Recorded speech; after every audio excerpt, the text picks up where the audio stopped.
പിന്നെ നിയന്ത്രണം വീണ്ടെടുക്കുന്നത് ഒരു വെല്ലുവിളി നിറയും.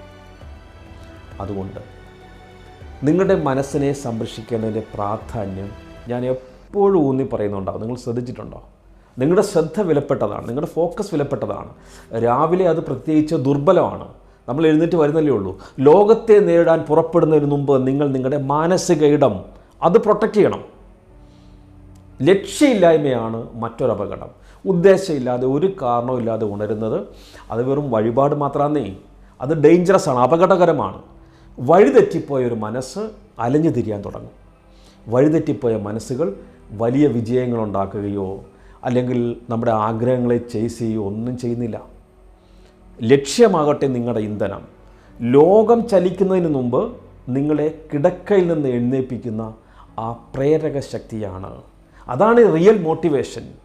ആ പ്രചോദനം നിങ്ങൾക്കില്ലെങ്കിൽ എഴുന്നേൽക്കുന്നത് എപ്പോഴും ബുദ്ധിമുട്ടായിരിക്കും.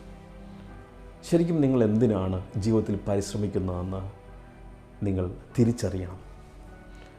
പരിഗണിക്കേണ്ട മറ്റൊരു കാര്യം ഇതാ, നിങ്ങൾ ചില രാത്രിയിൽ വൈകി ഉറങ്ങുന്നു, എന്നിട്ട് നമ്മുടെ പ്രഭാതങ്ങളിൽ വൈകി ഉണരുന്നു. ജോലിയുടെ ഭാഗമായി വൈകി ഉറങ്ങുന്നവരെക്കുറിച്ചല്ല ഞാൻ പറയുന്നത്. ഇപ്പോൾ ഒരു സെക്യൂരിറ്റി ജീവനക്കാരൻ, അദ്ദേഹം രാത്രി ഉറക്കം നിൽക്കേണ്ടത് അദ്ദേഹത്തിൻ്റെ പ്രൊഫഷൻ്റെ ഭാഗമാണ്, ബ്രെഡ് ആൻഡ് ബട്ടറിൻ്റെ ഭാഗമാണ്. സോഫ്റ്റ്വെയർ ഫീൽഡിൽ വർക്ക് ചെയ്യുന്നവർ, അല്ലെങ്കിൽ നൈറ്റ് ഷിഫ്റ്റിൽ വർക്ക് ചെയ്യുന്നവർ, അതവരുടെ അല്ലെങ്കിൽ നേഴ്സുമാർ, അതവരുടെ ബ്രെഡ് ആൻഡ് ബട്ടറിൻ്റെ ഭാഗമാണ്, പ്രൊഫഷൻ്റെ ഭാഗമാണ്.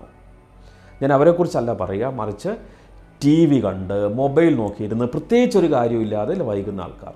നിങ്ങൾ വളരെ വൈകി ഉറങ്ങാൻ പോകുമെന്ന് കരുതുക. അച്ചടക്കം എന്നത് പുതിയ ശീലങ്ങൾ ആരംഭിക്കുക എന്ന് മാത്രമല്ല, അത് എഫക്റ്റീവ് അല്ലാത്തതിനെ സ്റ്റോപ്പ് ചെയ്യുക കൂടിയാണ്. നിങ്ങളുടെ രാത്രികൾ അശ്രദ്ധമാണെങ്കിൽ